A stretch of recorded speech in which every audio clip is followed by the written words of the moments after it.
Olá, meus queridos irmãos, minhas queridas irmãs, com muita alegria, com muita satisfação, que cumprimento a todos através de mais um estudo da lição da Escola Sabatina. Hoje estudaremos a lição de número 4 desse trimestre, analisando o Evangelho de Lucas. Gostaria de convidá-los para uma palavra de oração. Santo Deus, muito obrigado por Tu sempre nos providenciar lições apropriadas para o dia a dia de nossa jornada cristã. Nos abençoe, Senhor, guiando em mais esta lição, para que possamos crescer na Tua graça, aprendendo de Ti, da Tua palavra, para que possamos cumprir com a missão que Tu nos tens confiado. É o que te pedimos, agradecidos com o perdão de nossos pecados, em nome de Jesus. Amém, Senhor. O chamado para o discipulado. O texto de abertura, Lucas capítulo 9, verso 23. Dizia a todos: se alguém quiser vir após mim, a si mesmo se negue. Dia a dia tome a sua cruz e siga-me. Veja que são passos interessantes para aquele que realmente deseja seguir o Mestre.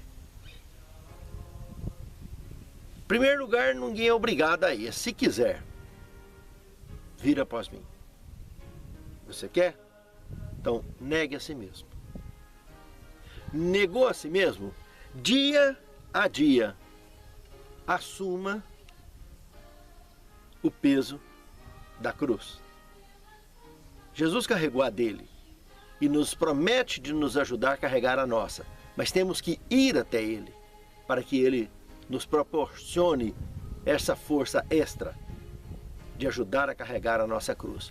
Mas precisamos ter consciência que é cruz. No segundo tema, pescadores de homens. Aqui aparece aquela cena interessante da pesca maravilhosa, aonde encontramos alguns discípulos que passaram a noite toda pelejando e não pegaram nada. Nós não estamos falando aqui de pescaria amadora, não. Estamos falando de pesca profissional. Embarcação, muito esforço, redes enormes sendo lançadas e nada, imagine, nada. Pescadores profissionais sabem exatamente a hora de parar. Os pescadores pararam na hora certa, que não adiantava mais. E se depara com quem, antes de começar o desembarque, chegando já no cais, encontraram com Cristo, que dá a ordem de lançar a rede ali próximo mesmo. Veja que a resposta de Simão foi tão interessante. Apesar do desânimo de todos, sob tua palavra lançarei as redes. E isso demonstrava que Simão e todos aqueles que da mesma forma fizerem, realmente aprenderam a investir na palavra de Deus, a investir nos bancos celestes. Esse não tem furo. E assim que o resultado veio, a reação de Pedro foi tremenda. Bateu de joelhos, pedindo que o Senhor se afastasse dele, porque ele era um homem pecador. Isaías fez isso também no capítulo 6, o verso 5.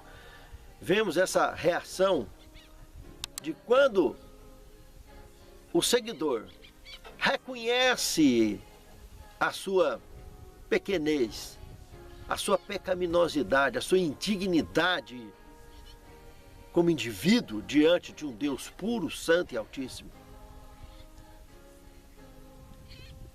Mas, como Isaías e como Pedro, receberam a graciosa dádiva da presença da divindade e puderam servirem em espírito e em verdade, e no final de suas vidas puderam apresentar troféus maravilhosos para a honra e para a glória de Deus. Da mesma forma que eu e você também temos hoje a oportunidade de fazer o mesmo. Jesus, após essa experiência da pesca, diz o seguinte: não temas, doravante serás pescadores de homens. Eu vos farei pescadores de homens. Lucas capítulo 5, verso 10. Veja que eu diria que isso aqui é o ponto nobre, o ponto alto dessa expressão. Comparar a pesca comum de peixes com a pesca de homens. E verdade, não tem outra comparação mais feliz a ser feita. Porque na pesca comum, você precisa saber qual é o tipo de isca para cada tipo de peixe. Você precisa conhecer os hábitos daquele peixe. Se são hábitos diurnos, se são hábitos noturnos. Clima. Lua influencia bastante. O que estou dizendo? O que Jesus estava querendo dizer com isso? Da mesma maneira que precisamos nos habilitarmos para pescar diferentes tipos de peixe, precisamos de nos habilitarmos para pescar homens também. Não adianta querer simplesmente chegar nas pessoas sem conquistá-las, sem conhecer os seus hábitos, sem fazer amizade com elas. O primeiro passo de um evangelismo eficiente é a educação, a cortesia, lançar o clímax da amizade e aí sim oferecer o estudo bíblico, a isca, e sempre prestando atenção no que ele mais tem interesse dentro do contexto bíblico, o que ele mais gosta de conversar, para que você possa sempre ter aquilo como uma boa isca, para que você tenha o peixe para levar e entregar a Cristo. A questão do horário, como eu disse, cada peixe tem seu horário. As pessoas também têm horário. Você chegar, a pessoa está fazendo comida, está preparando refeição, é impróprio. As pessoas estão ocupadas, está impróprio. Procure sempre articular um horário interessante para elas. É mais importante, por mais amizade que você tenha com ela.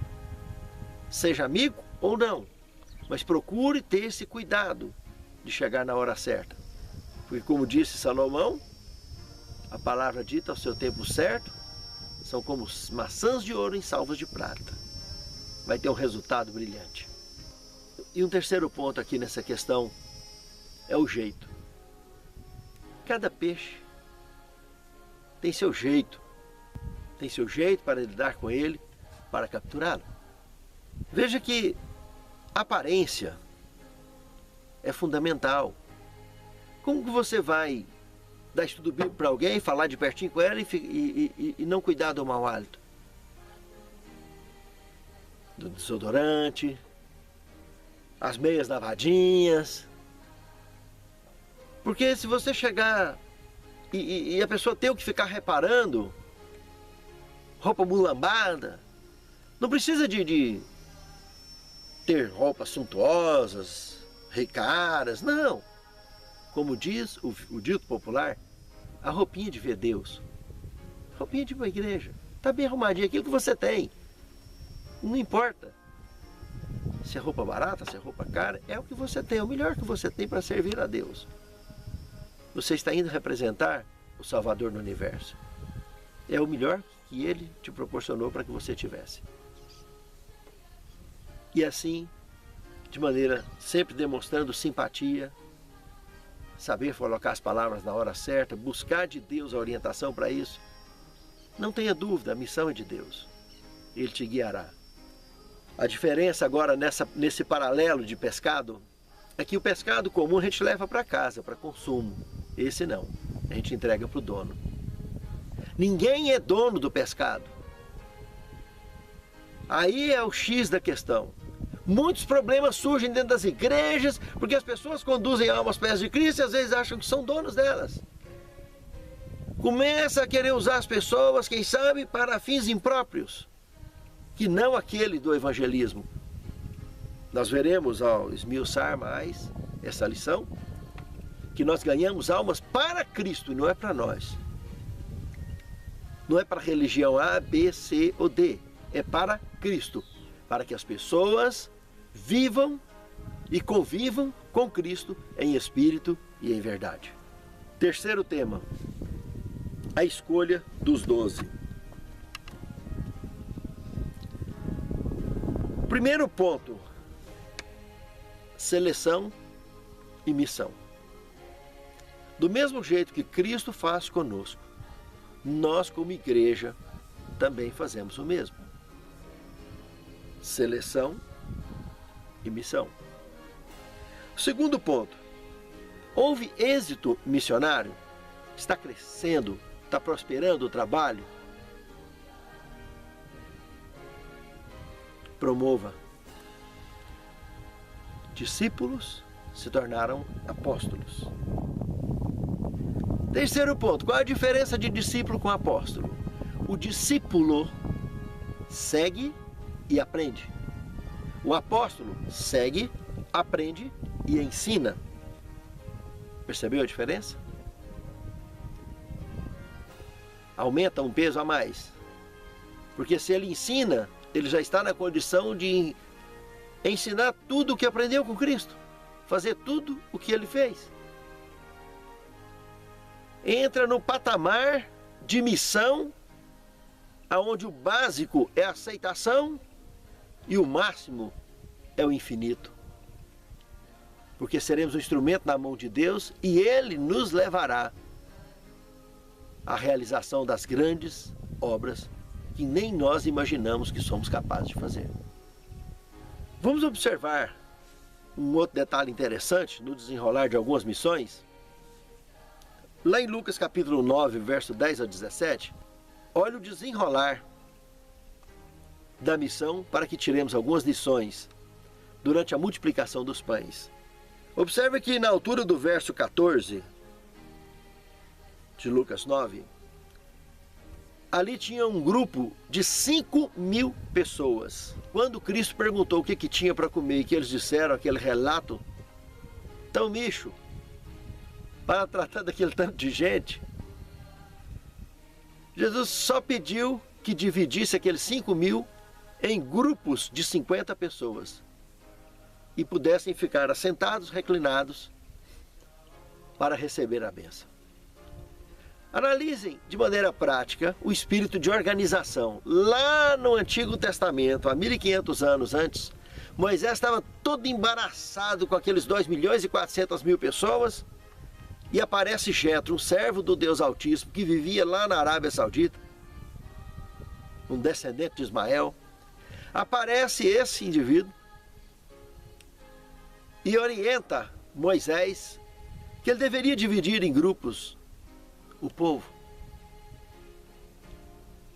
Grupos de 500, grupos de 50, grupos de 100. Jesus aqui, como a população era bem menor, o grupo era bem menor, 5.000 pessoas, fala, divide em grupos de 50. Dividindo em grupos de 50 pessoas, daria 100 grupos. Se eu dividir os 100 grupos de 50 pessoas por 12 apóstolos que ali estavam, daria 8,33 grupos para cada um. 8,3 para cada um. Sabe, meus amados irmãos, os apóstolos serviriam as bênçãos de Cristo de bandeja, cada um deles, naquele momento, para 8,3 grupos. Distribuição organizada, não é coisa bagunçada, as coisas de Deus é tudo organizado, para não ter atropelo. Veja que ele não mandou fazer fila para servir comida, para servir as bênçãos. Distribuiu em grupos, ensinou a reclinar e orar, e a receber e agradecer as bênçãos. Agora, No quarto tema, comissionando os apóstolos. Aqui aparece a missão dos 12. É encontrada em Lucas, capítulo 9, verso 1 ao 6. Interessante que, se compararmos com Mateus 10, de 5 a 15, podemos concluir algumas coisas interessantes. Lucas descreveu um comissionamento apostólico em 3 etapas. Primeiro, Jesus reuniu, como nós vimos lá na multiplicação dos pães. De forma organizada, ele reúne. Segundo lugar, lhes deu poder e autoridade. Quando eles reclinaram na multiplicação dos pães, assistiriam e receberiam os frutos do poder e da autoridade de Cristo. Em terceiro lugar, os enviou para pregar o reino de Deus e curar os enfermos. Capítulo 9, verso 2. Aqueles que saíram da multiplicação dos pães teriam por toda a vida essa experiência para contar. E a referência de espelho para seguir o mesmo mestre e fazer a mesma coisa. Eles perceberam que pescadores comuns, pessoas comuns como eles, estavam ali recebendo poder e autoridade. Porque ela é dada e é oferecida a todos aqueles que buscam a Cristo. Outro detalhe interessante é o fato de que essa missão, que foi dirigida por Deus a todos nós, Deus dá o dom da palavra e dá o dom da cura para todos. O momento em que vivemos não é muito comum esse dom de forma direta, expressiva, dentro dessa autoridade. Vimos que, pelas características da própria história da igreja primitiva, esse dom aconteceu dentro do ministério de Cristo e nas proximidades, nas adjacências da chuva temporã. A primeira descida, a chegada, o que marcou a chegada do Espírito Santo ao planeta Terra, de forma missionária. Por isso vemos que daqui e dali o dom continua, está aí, pode ser algum dotado daqui e dali. Certeza absoluta na proximidade da chuva serôdia. A chuva em porção dobrada do Espírito Santo para fechar a pregação do Evangelho. Porque para lançar a semente do Evangelho na igreja primitiva, a chuva temporã que preparou, que regou o solo para o lançamento da semente, teve isso. Da agora então, vai ser uma manifestação plena e bem superior, uma profusão fantástica, porque será uma chuva para colheita, uma chuva forte já, como chuva de verão. Meus amados irmãos, durante a missão, todos serão qualificados de igual modo para fazer o trabalho com êxito. Quinto tema, o envio dos 70. Se observarmos Lucas capítulo 10, verso 1 ao 24, várias lições podemos aprender para a nossa campanha missionária, individual ou comunitária. Primeiro ponto, no verso 1 observem que a expressão é que Cristo enviou mais outros 70. Então aqueles 12 estavam fora. Então os 70 são outro grupo já de discipulado, de apostolado, que estavam se dirigindo rumo à missão de ensinar e executar aquilo que aprendeu. O segundo ponto, do verso 2, observamos que era um campo maior, muito maior de atuação. Por isso a orientação plena e absoluta de que a única forma de êxito é com oração. Orando ao Senhor da seara, para que envie a quantidade suficiente para a cobertura daquele campo de trabalho. Um terceiro ponto, no verso 3, então, percebemos que nós seremos enviados como cordeiros no meio de lobos. É uma advertência. para que ninguém fique vivendo como paçoca, de boca aberta esperando o mosquito entrar. É ficar atento, ligado. Porque a partir do momento que nos envolvemos na missão de Cristo, sabemos que vamos enfrentar provas. A nossa fé será aprovada. São orientações firmes.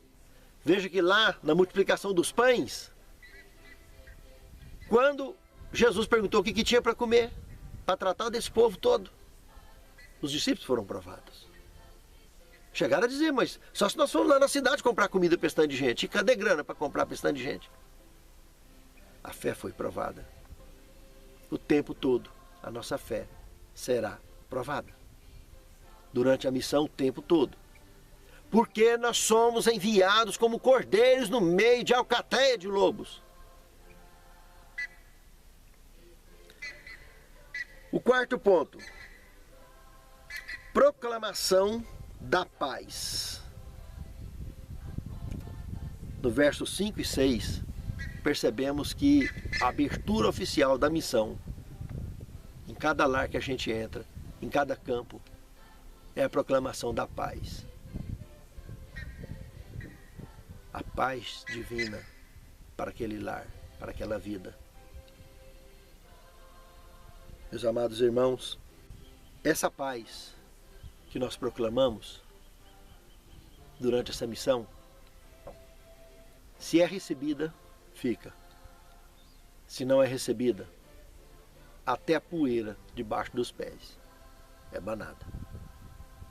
Porque estamos em missão de graça. Quem quer, quer. Quem não quer, dá para quem quer. Deus distribui a graça para aqueles que querem usufruir da graça. Os que não querem estão debaixo da graça, mas não estão usufruindo da graça. Sabe, irmãos? Aqui agora se abre um leque de orientações, que eu chamaria de quinto ponto dessas orientações. A questão da hospedagem e alimentação durante essas missões. Esse caso aqui, como eles diziam a pé, as cidades vizinhas ou distantes, seja como for, nos lembra, em primeiro lugar, que, como Jesus disse aqui nesse verso, no verso 7, que digno é o trabalhador do seu salário. Cada um tem o que tem em casa, o que pôde comprar, o que pôde oferecer. E se lembrarmos de Atos capítulo 1, verso 8, essa pregação inicial, até ali nos dias de Atos dos Apóstolos, após a ascensão de Cristo, seria priorizado o atendimento às ovelhas perdidas da casa de Israel. Judéia, Samaria, Galiléia, depois até os confins da terra. Então, quando Cristo disse isso aqui, para comer o que tiver na casa, algumas pessoas querem interpretar que chega lá, se tiver taturana assada, come, marimbondo de cavalo, e assim por diante. Para comer coisa imunda, quer interpretar isso aqui como texto que desqualifique ou desabone as orientações de Levítico 11. Mas não, aqui nós estamos falando de uma prioridade geográfica, aonde se pregaria o evangelho em regiões judaicas, inicialmente. E lá não se come qualquer coisa. Os judeus eram bastante seletivos, até hoje são, com relação à alimentação. Veja que não era para você estar escolhendo comida, ou reclamando, e nem tampouco da hospedagem. É o que tiver, é como for. Uma outra orientação que aqui no verso 7 ainda aparece, que é bastante contrária ao que normalmente se faz.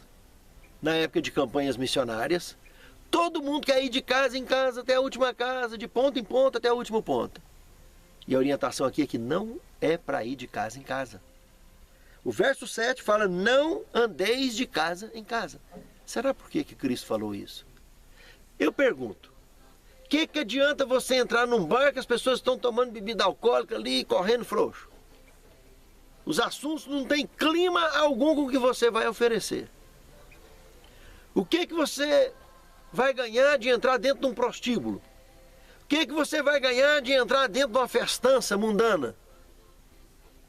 Observar o ambiente que você vai entrar, para não perder tempo e não atirar pérolas aos porcos. Jesus deixou bastante claro isso: não atireis vossas pérolas aos porcos, para que virando as costas eles as pisem. Eles não sabem valorizar. Se uma pessoa comum no mundo já tem dificuldade de aceitar a palavra de Deus, imagine uma pessoa que está embriagada no pecado. Uma pessoa que está embernada em conversa fiada, em um monte de coisa que não tem nada que ver com aquilo ali. Pense nesse detalhe. Lugares sem futuros. E também pode ser observado aqui, não ir de casa em casa, para receber hospedagem. Tipo assim, escorando, né? Dá a impressão que você não quer fazer mais nada na vida, não quer trabalhar, vai ficar cada dia na casa de um. Fica ligado.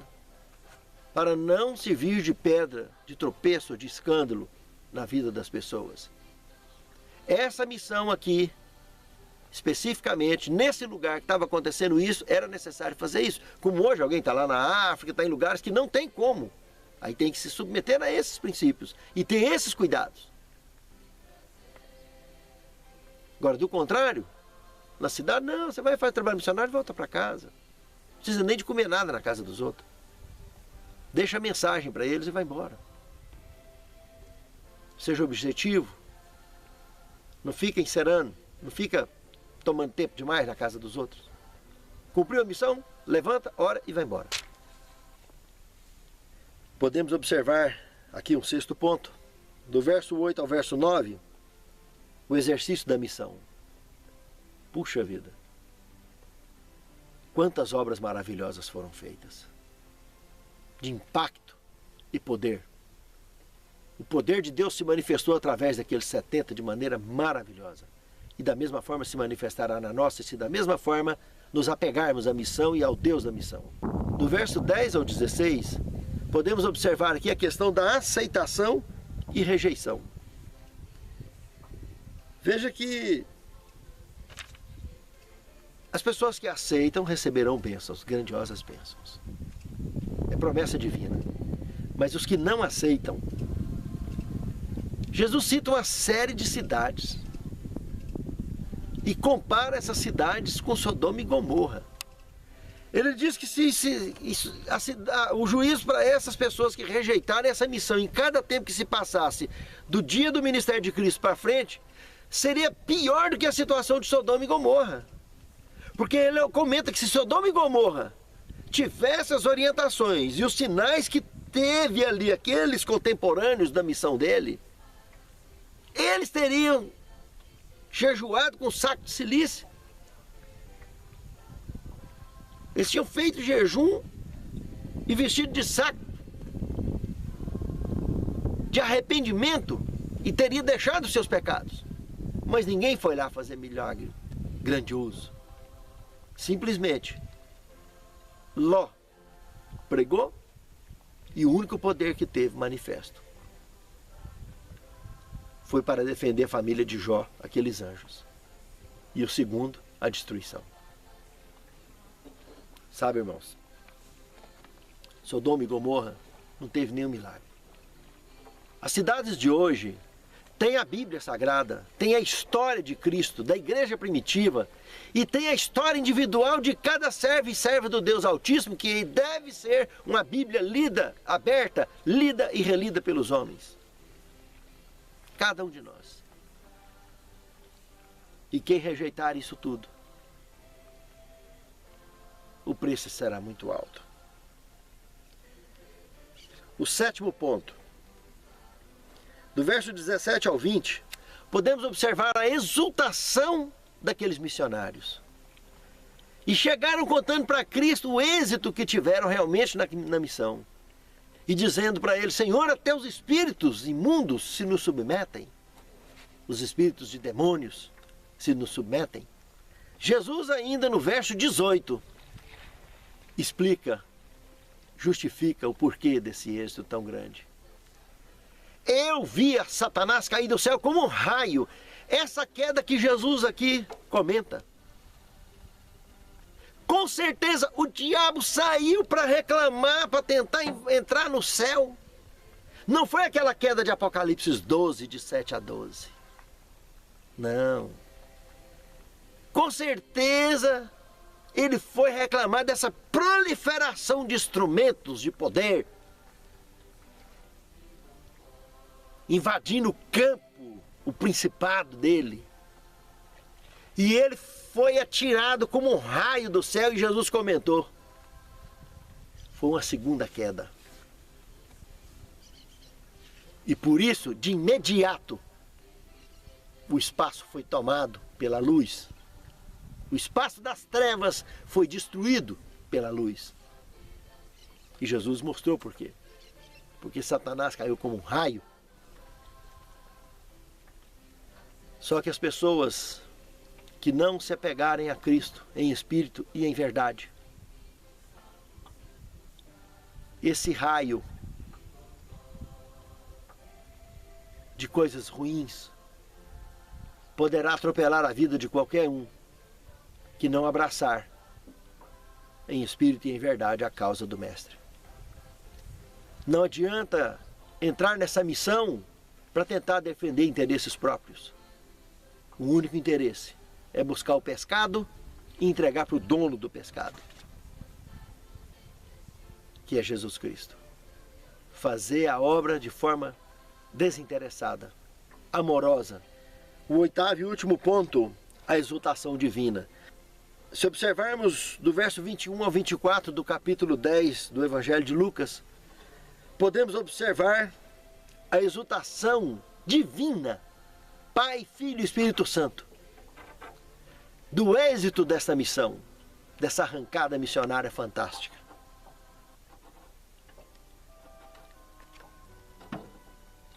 E o êxito tão grande que Jesus chegou a comparar. Bem-aventurados sois vós de assistir o que você está assistindo, de ver o que você está vendo, de ouvir o que você está ouvindo e de fazer o que vocês estão fazendo. Que muitos profetas e reis quiseram estar passando por isso.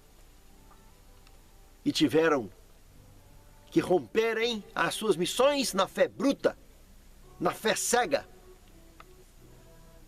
E vocês, aqui nessa missão exultante, assistindo a manifestação do poder divino em vossas vidas. Irmãos, não há dinheiro que pague a satisfação de ser usado como instrumento vivo na mão de Deus. É gracioso, nos faz levitar de alegria. É um sentimento maravilhoso. Não há nada que se possa comparar de tão gostoso que é ser um instrumento nas mãos de Deus. Sexto tema, o custo do discipulado. Como vimos na abertura dessa lição, no capítulo 9 de Lucas, o verso 23, o custo é a morte do eu. É dizer com Paulo, como ele disse em Gálatas 2, 19 e 20, já não sou eu mais quem vivo. Estou crucificado com Cristo. Logo já não sou eu mais quem vivo, mas Cristo vive em mim. Esse é o maior custo da missão. Passar por cima do próprio eu. Deixar o eu, sepultar o eu. Esse é o velório mais terrível que possa existir na história de um cristão. Porque como o eu gosta de atropelar as coisas de Deus e as coisas dos outros. Egoísmo. Sepultar o eu é indispensável para o êxito de qualquer missão. O único interesse que o missionário deve ter é o interesse e o amor pelas almas, para levá-la aos pés de Cristo. Nada mais que isso. Se algo mais do que isso estiver contando no interesse, está errada a missão. Amor pelas almas e conduzi-las aos pés do dono delas. Para finalizar, 7º tema, sugestão para o êxito missionário. Eu citaria um texto de Filhos e Filhas de Deus, página 69, que diz o seguinte: caso nossa vontade não esteja em harmonia com as reivindicações divinas, temos que renunciar às nossas inclinações, abandonar nossos acalentados desejos e seguir os passos de Cristo. Pense nisso, meu amado irmão. Pense nisso, minha amada irmã. Querido Senhor, santifica-nos em Tua palavra, porque a Tua palavra é verdade. Nos liberte do pecado, através do conhecimento da Tua palavra e do exercício da mesma. E nos use como instrumentos vivos nas Tuas mãos, para o cumprimento da Tua, é o que te suplicamos, agradecidos, em nome de Jesus. Amém, Senhor.